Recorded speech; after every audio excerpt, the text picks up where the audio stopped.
Doctor Dawood Khan health care की तरफ से हाजिर खिदमत हूँ। और आज का हमारा टॉपिक है मोटापा या ऑबेसिटी। तो नाजरीन, इसकी वजूहात काफ़ी सारी हैं, मगर आजकल जो आम देखने में आया है, दिन ब दिन इसकी तादाद में बहुत ज़्यादा इजाफा हो रहा है, जो कि हमारी और इंसानी ज़िंदगी के लिए बड़ा ख़तरनाक है। तो इस पे बात करने के लिए आज हाज़िर हुआ हूँ।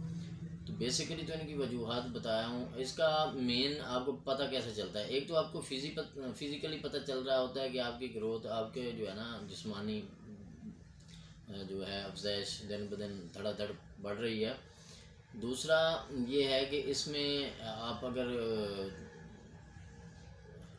पैथोलॉजी में जाएं तो इसका एक टेस्ट होता है लिपिड प्रोफाइल, जिसमें आपकी जो है बॉडी के अंदर जो कोलेस्ट्रॉल होता है उसकी लेवल को चेक किया जाता है। उसमें 3-4 टेस्ट होते हैं। LDH होता है, LDL होता है और थायराइड ग्लिसराइड होता है, ठीक है, और कोलेस्ट्रॉल होता है। तो ये लिपिड प्रोफाइल में ये छोटे छोटे 4 टेस्ट आ जाते हैं। इनको अगर आप ब्लड के अंदर लेबॉर्ट्री के थ्रू चेक करवाएंगे तब भी आपको पता चल जाएगा। दूसरा, मोटापे में बेसिक जो मेन चीज़ है, जब आप 45 प्लस होते हैं तो फिर आपका यूरिक एसिड बढ़ रहा होता है और आर फैक्टर भी बढ़ जाता है। तो इन चीज़ों को भी मद्देनज़र रखना होता है। मोटापा बज़ाहिर तो एक बीमारी लग रहा होता है, मगर इसके अंदर कई बीमारियां जन्म ले रही होती हैं, जो कि इंसान के लिए बड़ी ख़तरनाक होती हैं और इंसान को चलने फिरने से माजूर करके रख देती हैं। इसमें कुछ परहेज़ हैं, जैसे कि चावल का परहेज़ हो गया, बड़े गोश्त का परहेज़ हो गया, और ख़ासकर ब्रॉयलर वगैरह हम धड़ाधड़ खा रहे होते हैं तो इसके भी काफ़ी साइड इफ़ेक्ट हो रहे होते हैं। दूसरा, फिर आजकल जो हमारे मार्केट में सब्ज़ियां आ रही हैं, वो गंदे पानी के इस्तेमाल से उसकी अफजाइश हो रही है और वो हमारे मैदे को ख़राब कर रही हैं, जिसमें आपका मैदा डिस्टर्ब रहता है। और मोस्टली जो मैंने देखा है एलोपैथिक ट्रीटमेंट के हवाले से आए रोज़ हर तीसरा बंदा, घर में से कोई 1-2 बंदे आपके एसोमेप्राजोल, एमाप्राजोल इस चीज़ पे लगे हुए हैं, जो कि हमारे लिए ये बड़ी दुख की बात है।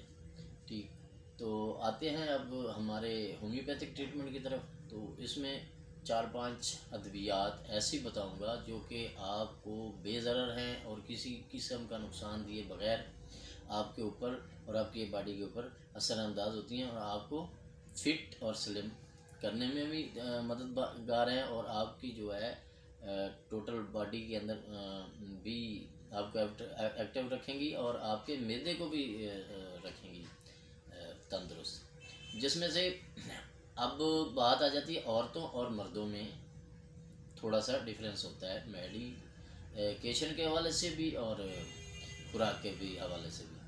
तो मर्दों की निस्बत औरतों में ये ज़्यादा जो है ना मोटापे का मर्ज़ लाहक होता है, क्योंकि वो इनका एक मादूद सा एरिया होता है और उसी में ही उन्होंने सर्कुलेट करना होता है अपने आप को। और इसकी बड़ी वजह एक ये है ज़हनी तनाव, ये इसकी बड़ी वजह बन सकता है। मोटापे में डिप्रेशन का शिकार अक्सर हमारी माएँ बहनें हो जाती हैं।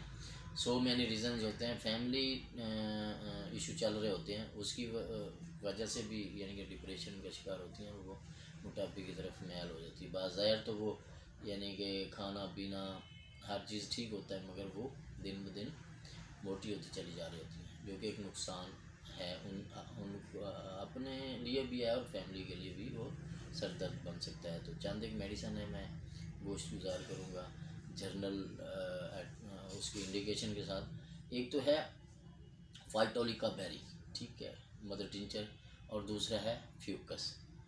ठीक, ये दोनों आप सुबह दोपहर शाम 10-10 कतरे का इस्तेमाल करें। इससे ये होगा कि अगर आपके बॉडी के अंदर यूरिक एसिड की मिकदार बढ़ रही है तो उसको भी कंट्रोल करेगा और आपको स्लिम भी करेगा, और ये बगैर किसी साइड इफ़ेक्ट के। फिर तीसरे नंबर पे आ जाता है कलकेरिया कार्ब। ठीक, मगर ये है कि बेहतर तो ये होगा कि किसी अच्छी होम्योपैथ से मशवरा करें और उस मशवरे करने के बाद जो भी सिलेक्ट वो रेमेडी करे उस हिसाब से आप यूज़ करें। मगर ये एक जर्नल में एक घर में भी बैठ के आप अगर आपके पास होम्योपैथिक का मटीरियल मुडिका है या नेट से सर्च कर लें तो आपको ये इजी अवेल हो सकती है। Calcarea carb. और अब आ जाते हैं जी मेल में अगर ये मोटापा आ रहा है तो उसमें 2 मेडिसिन और ऐड करूँगा, कार्बोविज और नेक्स। अब कार्बोविज और नेक्स ये खासकर मेल के ऊपर ज़्यादा असरअंदाज होती है, उससे उसका मैदा भी डिस्टर्ब नहीं होता। अगर कॉन्स्टिपेशन की शिकायत हो रही है तो वो भी क्लियर हो जाएगी। इसमें बेसिक ये होता है कि मोस्टली जो मेल होते हैं वो स्मोकर होते हैं, ठीक। जब स्मोकर, एक चैन स्मोकर होता है, एक नॉर्मल स्मोकर होता है, तो स्मोकर के ऊपर हमारी होम्योपैथिक अद्वियात का जो रिएक्शन होता है वो थोड़ा स्लो होता है, मतलब उसकी अफादियत कम हो जाती है। नॉन स्मोकर के ऊपर ये ज़्यादा इफ़ेक्ट करती है, जल्दी असर करती है, जल्दी रिज़ल्ट देती है।